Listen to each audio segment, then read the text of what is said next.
Kumusta? Balita ko lakas kumita na. Iyo ding mukha ay palagi na nakikita na. Nakita talaga na sikat ka na. Aba iba na, ultimo iyong datingan putya iba na. Di lumalabas ng walang kasamang alalay. Meron na rin tagahawak, di na mangangalay. Sa sobrang lawak, malapalasyo na rin yung bahay. Malambot na higaan, yung kumot di amoy laway. Laging komportable kahit anong gustuhin. Kahit ganong kamahal ay kaya mong bilhin. Walang problema kung anong gustong almusalin. Di na alat tulad dati na tubigasin. Sobrang layo na sa dati, di na tulad nun. Kung dati ay kupas palagi din yung pantalon. Medyo nagluwag-luwag na ba yung sinturon? Swerte lang ba talaga at nagkataon? Narinig na langin ang kumakalam na tiyan.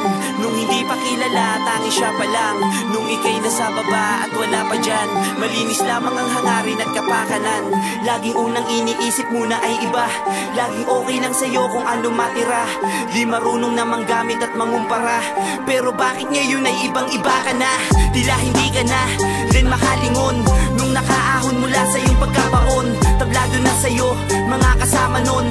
Maghukay nung wala pang laman din yung balon.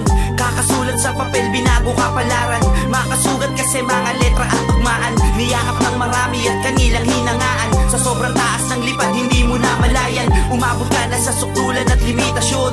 Di na makontento, malula sa ambisyon. Nasilaw sa pera, kasikatan lahat tinuon. Kaya nang bumagsak sa lupa, halos bumaon. Wala na din sa'yo ni isang gusto sumalo. Mahal sa buhay, kaibigang iniwasan mo. Lahat-lahat ng meron ka ay nawala sa'yo. Sa katagalan, di na mahanap sarili mo.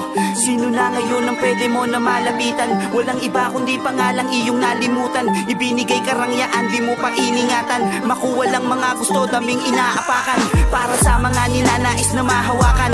Di lalabis na iiban at makasalanan. Kakahanap na wala din na mahahanapan. Solusyon na bumalik, nako mahihirapan. Kumusta? Balita ko lakas kumita na. Iyo ding mukha ay palagi na nakikita na. Nakay talaga na sikat ka na. Aba iba na, ultimo iyong datingang putya iba na. Di lumalabas ng walang kasamang alalay. Meron na rin tagahawak, di na mangangalay. Sa sobrang lawak, malapalasyo na rin yung bahay. Malambot na higaan, yung kumot di amoy laway. Laging komportable kahit